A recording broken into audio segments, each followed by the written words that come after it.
Mi familia me dejó tirado a 350 kilómetros de casa para que reflexione después de que mi hermano dorado besara a mi novia. Pensaron que regresaría suplicando, pero en su lugar construí una vida mejor sin ellos. Me llamo Mateo, tengo 32 años y soy técnico en mantenimiento industrial. Gano 58,000 al año y, durante toda mi vida, he sido el hijo útil, el que arregla las cosas, el que resuelve problemas, el que siempre está disponible cuando algo falla. La plomería de la casa de mis padres, la electricidad, las reparaciones del auto, el mantenimiento del jardín. Todo recaía sobre mí. Mateo, el calentador no funciona, ¿puedes venir? Mateo, el auto de tu hermano hace un ruido raro, revísalo. Siempre presente, siempre resolviendo, nunca realmente valorado. Mi hermano mayor Diego tiene 35 años y es todo lo contrario. Amián es gerente de proyectos y gana 85,000 al año. Para mi madre, Elena, Diego tiene una carrera de verdad. Trabaja en una oficina, usa traje, es profesional. Yo también tengo una carrera, pero uso overol en lugar de traje. Y para ella, eso no es lo mismo. Diego usa su mente, tú usas tus manos, decía, como si trabajar con las manos fuera algo inferior, como si las habilidades técnicas no requirieran inteligencia, precisión y experiencia. En Diego, vive en un departamento caro, conduce un BMW nuevo y habla constantemente de negocios y estrategias. Sin embargo, cada vez que algo se descompone, me llama, Mateo, mi lavadora no funciona, ¿puedes arreglarla? Y por supuesto, gratis. Siempre gratizan, porque se espera de mí, porque ese es mi rol dentro de la familia, mi mayor orgullo, siempre. Ha sido mi Mustang del 68, lo compré como chatarra, hace 5 años, y lo restauré completamente, con mis propias manos. Reconstruí el motor, instalé una transmisión nueva, lo pinté de rojo cereza, y renové el interior en cuero negro. Hoy vale aproximadamente $45,000, y cada tornillo que tiene, fue colocado por mí. Cuando Diego lo vio terminado, dijo, que era bonito, pero que al final solo era un auto viejo arreglado, no como su BMW nuevo. También tenía novia, Fernanda, de 29 años, asistente administrativa. Llevábamos 2 años juntos. Al principio admiraba mis habilidades, y decía que le parecía increíble que pudiera arreglar cualquier cosa. Con el tiempo, eso cambió. Mi madre empezó a influenciarla con comentarios constantes. ¿Por qué no buscas un trabajo corporativo como Diego? Él gana más. Tiene mejor futuro. Diego no sabe cambiar una llanta. Yo puedo reconstruir un motor completo, pero eso, al parecer, no impresionaba a nadie importante hace 2 meses. Diego recibió un ascenso a director de proyectos, con un sueldo de 95,000 anuales. Mi madre organizó una gran celebración en un fin de semana en la cabaña familiar en las montañas, a 350 kilómetros de la ciudad. Toda la familia se reuniría para celebrar el éxito de Diego. Yo había sido ascendido el año anterior a supervisor técnico, pero eso era diferente. Diego estaba ahora en nivel ejecutivo. Fuimos todos a mis padres, Diego, Fernanda, yo. Yo conduje el Mustang durante todo el trayecto. El viernes por la noche hubo una cena especial y un brindis interminable por Diego, quien siempre supimos que llegaría lejos. El sábado por la mañana, salí a caminar para despejarme y explorar el bosque. Regresé antes de lo esperado y, al acercarme a la cabaña, escuché voces desde la terraza. Veía a Diego y a Fernanda besándose apasionadamente.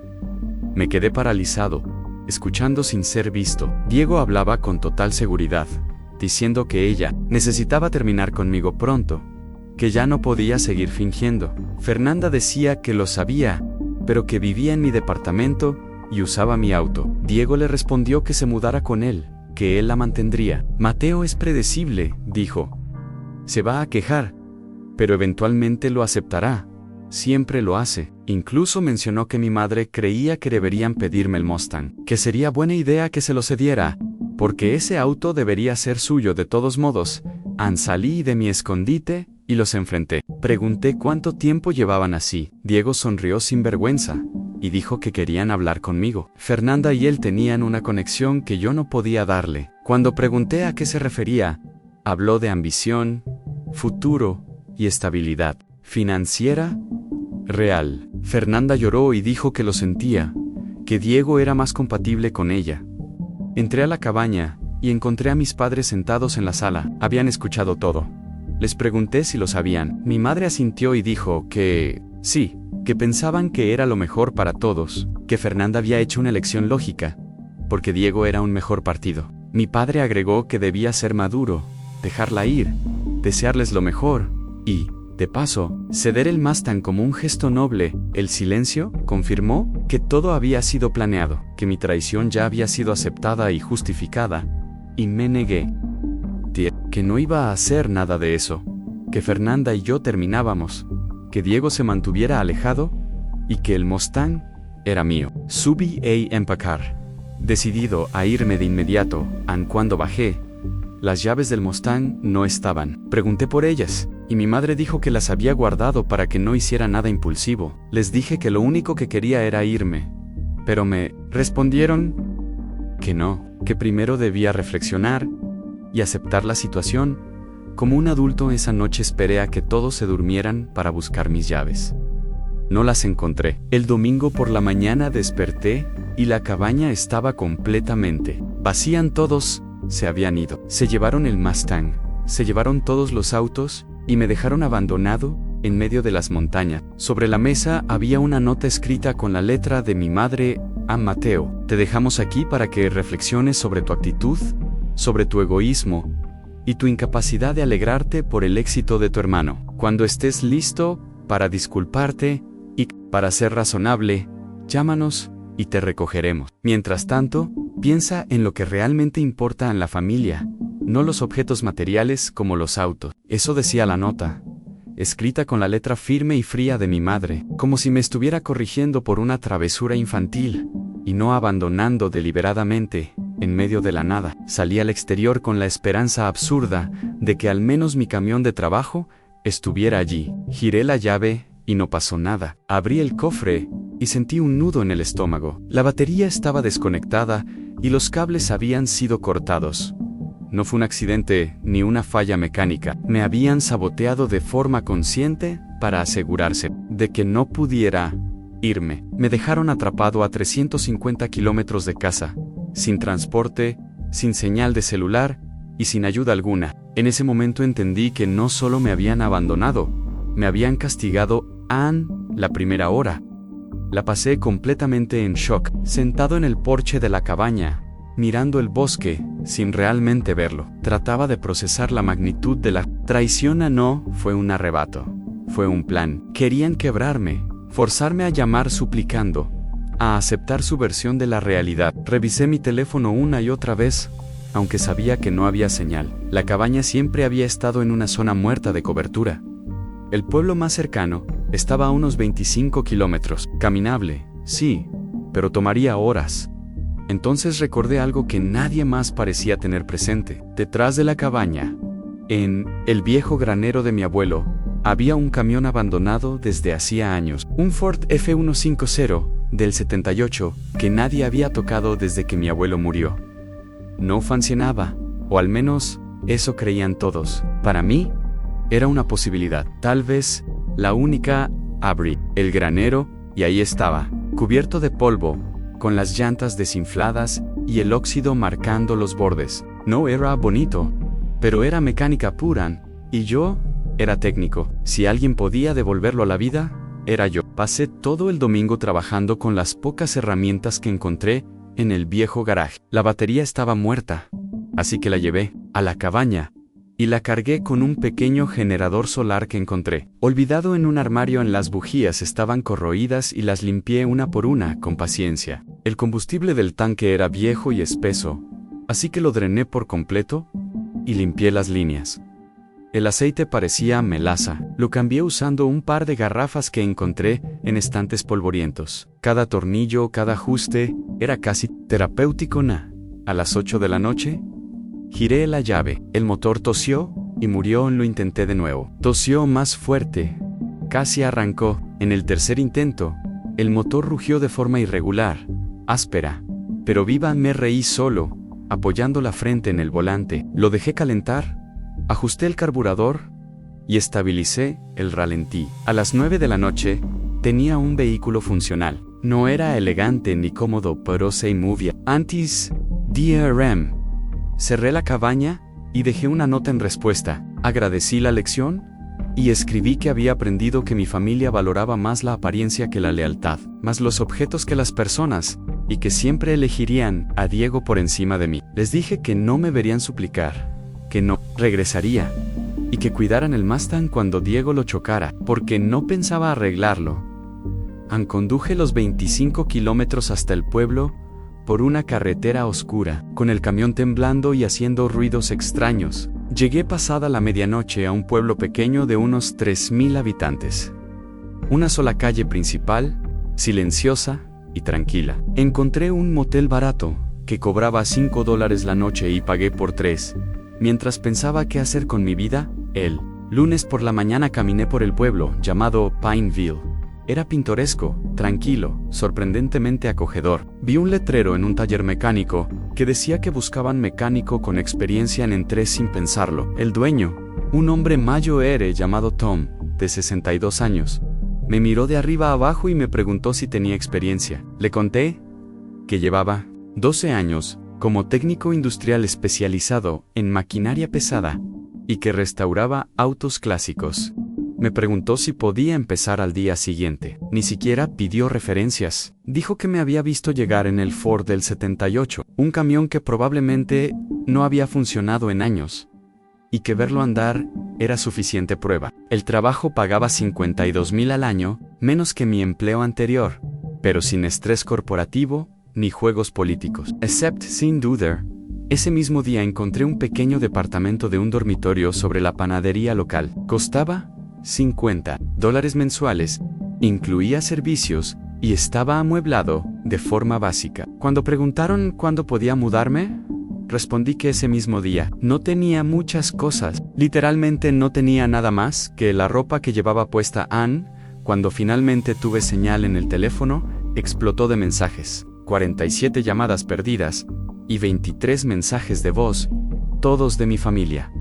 Ninguno era una disculpa, todos eran exigencias, que dejara el drama, que llamara para que me recogieran, que estaba siendo infantil, que aceptara la situación. El último mensaje me heló la sangre. Diego necesitaba el Mustang para un evento de trabajo, y querían que firmara los papeles de transferencia. Respondí solo a ese mensaje. Dije que no firmaría nada, que el Mustang estaba a mi nombre, y que si Diego lo tenía sin mi consentimiento, era robo. Advertí que lo reportaría como robado al día siguiente. Llamaron de inmediato. Mi madre estaba histérica, diciendo que no podía reportarlo porque era familia. Le respondí con calma que Diego no era familia, era un ladrón, y que ellos eran cómplices. Intentaron minimizarlo, diciendo que solo me habían dejado para reflexionar. Les recordé que me abandonaron a 350 kilómetros. Sabotearon mi camión y se llevaron mi auto sin permiso. Eso no era una lección, era un delito. Me dijeron que el auto estaba seguro con Diego Ann. Les respondí que entonces Diego tenía hasta ese mismo día para devolverlo, o cumpliría mi palabra. Colgué el teléfono y por primera vez en mi vida, no sentí culpa alguna por hacerlo. Al día siguiente, presenté el reporte policial. Informé que mi Mustang del 68, color rojo cereza, placas X y Z, 134. Había sido robado por mi hermano Diego Herrera durante el fin de semana en la cabaña familiar. El oficial levantó la vista y me preguntó si estaba seguro de que había sido mi hermano. Responde que sí, que había tomado el auto sin mi permiso y que se negaba a devolverlo. Le mostré los mensajes donde mi familia exigía que firmara la transferencia del título. El oficial revisó todo con calma y asintió. Dijo que eso era suficiente para emitir una orden de recuperación. 3 semanas después, recibí una llamada que jamás olvidaré. El oficial se presentó y me dijo que tenían novedades sobre mi vehículo. Mi corazón se aceleró antes de que terminara la frase. Me informó que el Mustang había sido encontrado, pero que había sufrido un accidente grave. Diego lo había chocado contra un poste y el daño era total. Sentí un vacío inmediato en el pecho. Años de trabajo, de noches enteras restaurando cada pieza, destruidos en segundos. El oficial agregó que Diego estaba vivo, con fractura, menores, pero que enfrentaba cargos por robo de vehículo, conducción de propiedad robada y conducción bajo los efectos del alcohol. Su nivel de alcohol en sangre era de 0.12. Ahí comenzó el colapso de mi familia, uno que jamás imaginaron que llegaría tan lejos. Diego fue arrestado formalmente y los cargos quedaron asentados. 2 días después, mi madre me llamó desesperada para pedirme que retirara la denuncia y llegáramos a un acuerdo. Me dijo que Diego podía ir a la cárcel. Le respondí que no iba a retirar nada. Le recordé que robar mi auto fue intencional. Abandon Army, 350 kilómetros, fue intencional. Y destruir mi relación con Fernanda también lo fue. Nada DSIFU. Un accidente, intentaron minimizarlo, diciendo que el choque no había sido intencional. Les respondí que manejar borracho, si fue una elección, que robar, si fue una elección, que manipular a Fernanda para que me dejara también lo fue. Nadie la obligó, pero ellos la alentaron y la convencieron. Mi padre tomó el teléfono y me pidió que fuera razonable, que Diego podía perder su trabajo y su futuro por un error. Le respondí que yo había perdido mi auto, mi novia y a mi familia entera por decisiones de ellos. No por un error en mí. Acusaron de vengarme y de querer arruinar la vida de mi hermano. Les dije con total claridad que no estaba buscando venganza, solo estaba permitiendo que enfrentara las consecuencias de sus actos, algo que jamás hicieron como padre. Colgaron el teléfono y no volvieron a contactarme durante semanas. El seguro del Mustang pagó casi el valor total del vehículo, alrededor de $42,000, considerando la depreciación tras el accidente. Aún así, no fue suficiente para compensar los años de trabajo y el valor emocional. Por eso también presenté una demanda civil contra Diego por daños emocionales y pérdida de propiedad, reclamando 50 adicionales. Su abogado intentó negociar, alegando que mi hermano no tenía ese dinero y que enfrentaba gastos legales enormes. Le respondí que no era mi problema, que vendiera su BMW, que pidiera un préstamo o que trabajara más en mí. Dijeron que estaba siendo cruel. Yo sabía que estaba siendo justo, algo que mi familia nunca fue conmigo. El juicio civil duró 6 meses. El juez falló a mi favor y ordenó a Diego pagar $23,000 más $8,000 en costos legales, con pagos mensuales de $500 durante varios años. Además, perdió su trabajo por conducta que desacreditaba a la empresa. Pasó de ganar $95,000 al año a estar desempleado, con deudas legales y antecedentes penales. Fernanda lo dejó 2 meses después del accidente. Me llamó llorando, diciendo que Diego no era quien ella creía. Intentó explicarse y pedirme hablar. Le respondí que no había nada que hablar, que eligió y debía vivir con esa elección. Insistió, pero terminé bloqueándola definitivamente. No necesitaba explicaciones. Necesitaba paz. Mientras tanto, mi vida en Pineville prosperaba. El trabajo en el taller me llenaba de satisfacción. Tom solía decirme que era el mejor técnico que había tenido, y que los clientes preguntaban específicamente por mí. No solo arreglaba autos, también explicaba, enseñaba y trataba a la gente con respeto. Ahí conocí a Lisa, una maestra de primaria de 30 años, amable y genuina. Con el tiempo le conté que había llegado al pueblo tras una situación familiar complicada. Ella nunca me juzgó. A Lisa valoraba cosas que mi familia jamás supo apreciar. Le gustaba que trabajara con mis manos, que supiera crear y reparar. Me dijo que esas habilidades eran esenciales, que el mundo necesitaba personas capaces de resolver problemas reales. Por primera vez, sentí que alguien veía mi valor, sin compararme con nadie más. 1 año después de que me abandonaran, mis padres y Diego aparecieron en Pineville. Entraron al taller, interrumpiendo mi jornada laboral. Mi madre dijo que necesitaban hablar. Les respondí que estaba trabajando y que no tenía nada que hablar con ellos. Insistieron en que Diego estaba en problemas y necesitaba mi ayuda. Diego habló con humildad por primera vez y pidió perdón. Le pregunté si sentía arrepentimiento o solo las consecuencias. Admitió que ambas cosas. A mi padre dijo que la familia debía apoyarse. Les pregunté dónde estuvo ese apoyo cuando me dejaron abandonado, cuando eligieron a Diego, sobre mí toda la vida. No supieron qué responder. Les dije que les cobraría $2,500 por las reparaciones que hice en la cabaña y por revivir el camión del abuelo. Se indignaron, pero les expliqué que durante años trabajé gratis para ellos y que eso se había terminado. Safe, sin pagar, y sabiendo que no recibirían nada más de mí, 2 años después, mi vida era tranquila y plena. Lisa y yo vivíamos juntos en la pequeña casa que compramos con el dinero del seguro y la demanda. Compré un Camaro del 69 como nuevo proyecto, para restaurarlo con calma, sin prisa ni presión. Un día Lisa me preguntó si extrañaba a mi familia. Le respondí que extrañaba la idea de una familia funcional, pero no a ellos, tal vez alguien. Día los perdone. Pero perdonar no significa olvidar ni permitir que regresen a mi vida. Soy Mateo. Tengo 34 años, soy técnico en Pineville, pareja de Lisa y dueño de mi propia casa. Hace 2 años mi familia me abandonó para que reflexionara y aceptara que mi hermano me robara la novia y el auto. En lugar de suplicar, reconstruí, encontré trabajo, hogar y paz. San Diego lo perdió todo. Mis padres perdieron a un hijo, el que siempre estuvo ahí. Aprendí que la familia verdadera no abandona, que las habilidades manuales tienen valor y que la mejor victoria no es destruir a quienes te lastiman, sino construir una vida mejor sin ellos. Esta es mi historia y termina con victoria.